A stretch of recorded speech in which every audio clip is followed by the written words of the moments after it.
In the Yoruba movie Alujonu Omo Alhaja, we are pulled into a world where family, faith, and hidden desires collide in a storm of betrayal and consequence.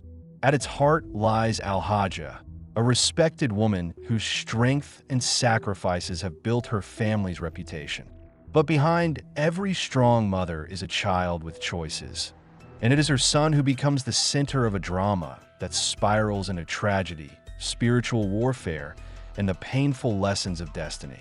The film begins in a household where Alhaja's name carries weight.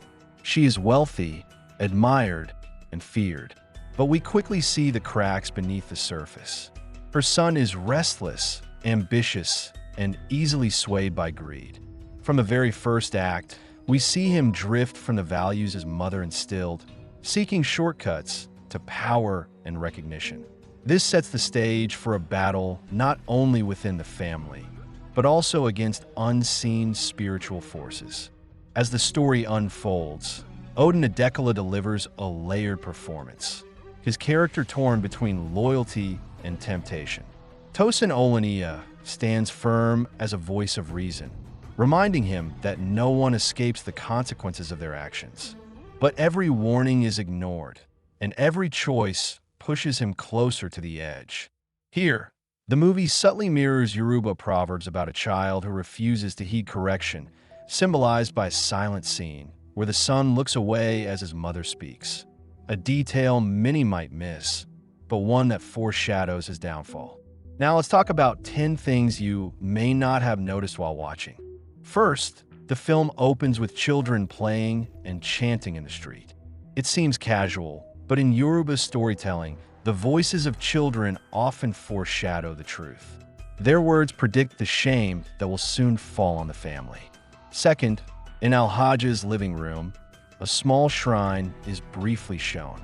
It's easy to overlook, but it signals that her family's wealth and protection are tied to spiritual debts. That shrine is the silent witness to everything that unfolds. Third, watch how Odun Adekola's character changes his wardrobe. He begins in light colors, but as he makes darker choices, his clothes turn darker too. This visual storytelling tracks his moral descent without a word being spoken. Fourth, in the marketplace scene, you may notice a silent extra appearing in the background of multiple scenes. He never speaks, but he represents society watching. The reminder that no matter how much we hide, people are always aware. Fifth, the dream sequences in the movie are not filler. Each dream carries symbolism: snakes for betrayal, water for cleansing, and broken objects for destruction. They are warnings ignored, which is why fate comes crashing down so brutally. Sixth, the drums in the soundtrack are more than music. Yoruba bata rhythms carry spiritual meaning. Each time they rise, they're not just for tension. They echo the unseen forces closing in on the family. Seventh, notice how often the son glances over his left shoulder when making a questionable choice.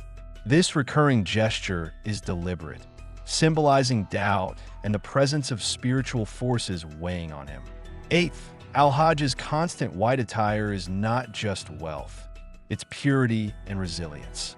But by the end, the stains on her clothing in the final scenes represent that even purity cannot go untouched by betrayal. Ninth, silence itself is a language here. There are long pauses where no dialogue is spoken, especially during confrontations. In Yoruba storytelling, silence is not emptiness, it is judgment. Each pause carries more weight than words. And 10th, Tosin Olaniya's character is the moral compass of the film, but pay attention to her expressions. In one scene, she reacts before the betrayal is revealed, signaling she already knew what was coming. That small detail makes her role even more powerful. As a movie builds toward its climax, betrayal erupts. Friends turn enemies. Greed reveals its true cost, and the son faces the full force of his decisions.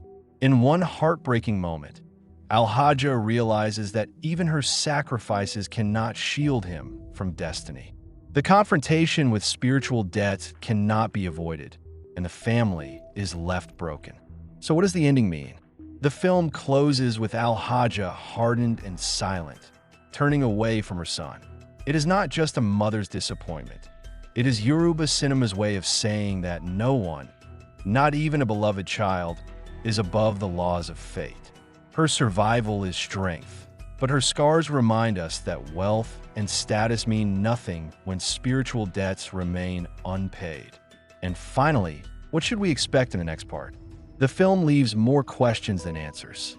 The shrine remains unresolved, suggesting that deeper secrets of the family's spiritual obligations will come to light. The silent observer in the marketplace hints that society will continue to watch and judge. And the son's dreams, cut off abruptly, suggest that his torment is far from over. The seeds for a sequel are planted. Will the family redeem itself, or will the debts claim them all? Alujonu Omo Alhaja is not just a movie. It is a mirror of Yoruba culture, a reminder that choices echo through generations, and that every action has a price. For those who watched only the surface, it may feel like just another family drama. But hidden in its silences, its symbols, and its final moments is a powerful warning. Tradition and destiny can never be ignored.